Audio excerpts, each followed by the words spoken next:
Class is now in session. I'm Professor Hockey, and today we're discussing the final game of the regular season, game 56 between the San Jose Sharks and the Vegas Golden Knights, in which the Sharks have lost 6-0. And we essentially saw what happens when a team that is vying for the President's Trophy, trying to secure that for themselves, comes up against a team that is essentially playing a meaningless game on the schedule and is not really caring about the result of it. It's something that we saw between a unstoppable force that is the Vegas Golden Knights against a very, very movable object that is the San Jose Sharks. And we saw why the Sharks find themselves outside of the playoffs here at the end of the season, and why the Golden Knights find themselves currently in first place, not only in the West Division, but in the entire league at this point. Now, I guess we could talk about how this game ended up going. The Vegas Golden Knights scored 2 goals in each of these 3 periods. The first period, it was Pietrangelo and Kolesar. The second period, it was Carrier and Marchessault. And in the third period, it was Sikora scoring its first 2 goals of the season for the Golden Knights. And from the Sharks' perspective, they didn't really look good at all. There weren't even small stretches of good play from them, in my opinion. It felt like they had maybe 1 or 2 good chances in this game to try and get a goal, and Fleury had to make a couple of decent saves, but honestly, it was probably one of Fleury's easier shutouts, not just of the season, but of his career, because the Sharks, as I said, just kind of completely dismantled, single-handedly destroyed at the hands of the Golden Knights. This was probably the worst-looking game of the season if we don't consider the circumstances. Obviously, if we consider the circumstances of this being the final game of the season, essentially meaningless, it doesn't particularly matter. But if we're just looking at it from an objective point of view, this was probably their worst game. I can't even say yet, because it was the last game of the season. However, I guess if you want to look sort of at the good news, the Sharks also secure themselves 7th place in the West Division with this loss. They are currently tied with the Los Angeles Kings with 49 points for that 6th place spot. However, even if the Kings lose their final game, which is coming up against the Colorado Avalanche, I do believe that the Kings actually have the tiebreaker against the San Jose Sharks, and as such, the Sharks will find themselves in 7th and a higher likelihood of having a higher pick in the upcoming draft this season. First thing to talk about would be the goaltending from the San Jose Sharks, as Melnichuk was actually given the start here tonight, which I was somewhat surprised by. He's only had 1 start thus far in his NHL career, was the previous game against the Arizona Coyotes, and he didn't look particularly strong against a Coyotes team that also was essentially playing a meaningless game. And so it was kind of throwing him to the wolves here tonight against the Vegas Golden Knights, and that's exactly what happened. While the defense, though, didn't do him any favors at all in this game, Melnichuk himself didn't look particularly strong. A couple of these goals he definitely should have been able to have. The Carrier one was just poor rebound control. The Marchessault one was one that he should have been able to make the save on, and just in general, it was not a very good night for Melnichuk, even if the defense in front of him also looked quite pitiful. Honestly, I really thought that Koshinash would get the start here tonight. I feel as though his confidence wouldn't necessarily get as shot as Melnichuk's might, just even if he got lit up in this one, because Koshinash has had a few games under his belt now, and he has looked a lot better over the last few games.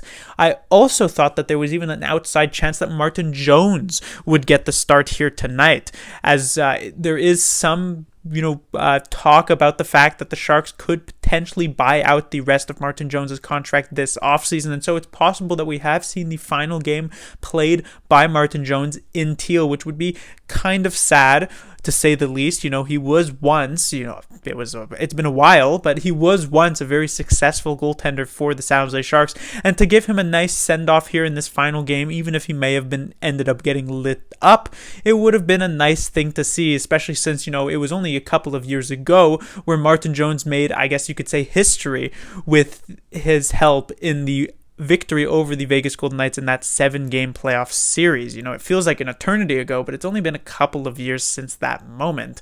It feels like a while because of the fact how far the Sharks have fallen off from that high point. Next thing to talk about would be Leon Bergman, as he gets his first game of the season here. I remember last season watching Bergman, and I thought, he could be a potential commonplace player on the fourth line for the San Jose Sharks moving forward, and yet it just never really panned out.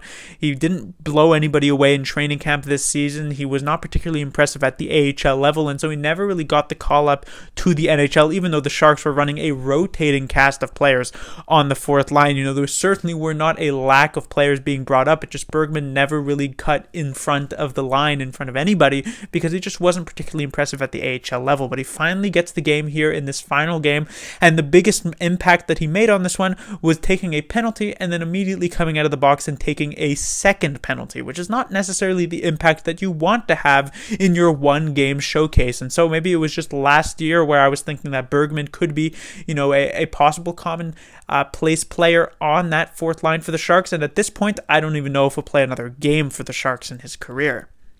Next, I'll be talking about Sasha Chmelevski, as he has been in and out of the lineup over these past few games, and he's been okay, I guess, over those few games. However, here tonight, obviously, nobody on the Sharks was particularly good. At best, the best player for the Sharks was mediocre. But I guess relative compared to the rest of the Sharks cast of players here tonight, Chmelevski actually didn't look all that bad. I thought he looked pretty decent in terms of eye test, had a couple of nice opportunities, I guess, and so that's a good thing to end the season on a high note for Chmelevski. I suspect he gets sent back down to the AHL at this point and see what he can do with the Barracuda over the rest of their regular season.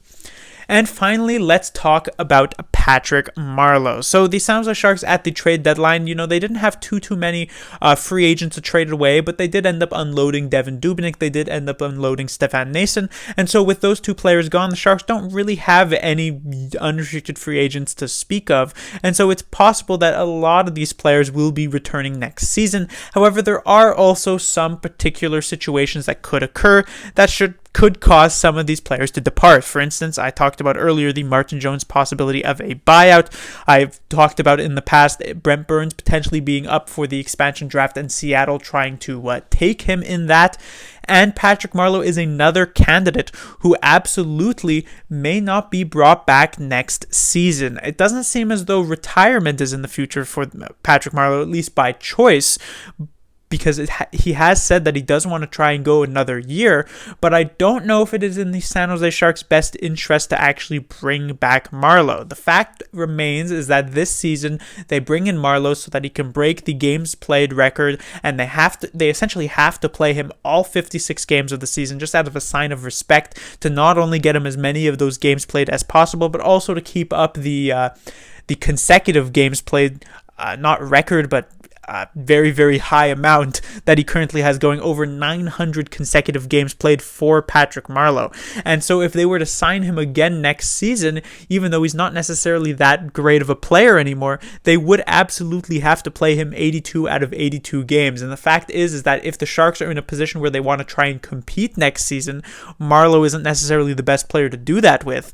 And if the Sharks are in a position where they want to rebuild next season and in the seasons moving forward, Patrick Marleau is going to end up taking up spots in the roster that should be filled for younger players like a Chmelevski, like a Chekovich, like a whoever would come up in that bottom six. And so it just doesn't seem as though there's much of a space for Patrick Marleau, in my opinion, on the San Jose Sharks roster, as sad as it is to say. And so having said that, it is also very possible that we have seen the final game played by Patrick Marleau in his illustrious NHL career, which is definitely a saddening moment, but things have to move forward. Patrick Marleau has been a great player for the San Jose Sharks for 20 years now at this point, even counting those couple of years that he was with the Toronto Maple Leafs. And so at a point, you got to hang them up, and it may very well be that point in this offseason, though I guess I'm not the GM of the San Jose Sharks, so I'm not the one making those decisions. That will do it for this review. The Sharks will be back in action around October, I would say, so that's a few months from now, and in the meantime we can watch some playoff hockey, watch some of the better teams compete and try and get the Stanley Cup, and after that we will be seeing a very, very interesting offseason for the San Jose Sharks, where it really could go multiple different directions, and we'll see where Wilson, or maybe a different GM, depending on what happens, what direction that person will take this team. Class dismissed.